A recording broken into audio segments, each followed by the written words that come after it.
A comparison of the United States and Canada's social security system. The U.S. Social Security system was first introduced in the year 1935 under the Social Security Act by then-President Roosevelt's administration. This program aimed to cater to the elderly and retired, by offering certain special benefits to them. In the United States, the Social Security system is officially known as OASDI, which in full is old age, survivor, and disability insurance. This is attributed to its three main components as self-explained by the term. In the U.S., Social Security mainly handles retirement, survivorship, disability, and death. This program is funded by certain payroll taxes that are dedicated to this cause. These payroll taxes are referred to as federal insurance contributions. In Canada, the Social Security system is also meant to cater to the old and retired.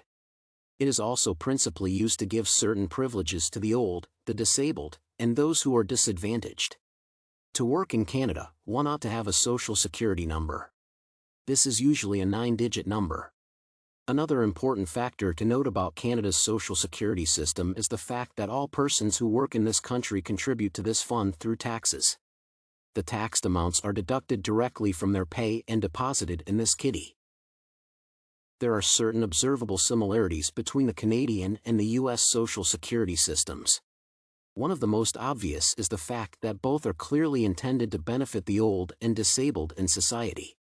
The plans are to create certain privileges for the underprivileged by giving them certain benefits.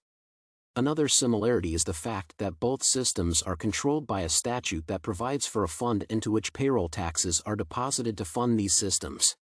The citizens in the country are taxed from their pay, and that money is used to fund the systems. On the other hand, a noticeable objective difference between the Canadian Social Security system and the United States Social Security system is the ratio of recipients against the workers. This ratio is higher in the U.S. in comparison to the Canadian system. In other words, the number of people contributing to the Social Security Fund in the U.S. is not as high as the number of people benefiting from the same fund. In other words, more people are required to contribute to the fund to satisfy one beneficiary. This is not the case in Canada. The number of people inputting funds into the Social Security Fund account is more or less at equilibrium with those that benefit from the same. A subjunctive analysis can be made to come up with the conclusion that both systems share a great similarity. The Canadian system borrows heavily from the US one. This can be seen through instances where the funds in Canada are managed at the provincial level while, in the US, the funds are managed at the state level. This is essentially the same thing. The systems are also closely related through their agreement known as the US-Canadian Social Security Agreement. This agreement tries to synchronize these two systems and make it possible for people working in both countries with dual citizenship to pay taxes to a single Social Security fund by having a single Social Security number.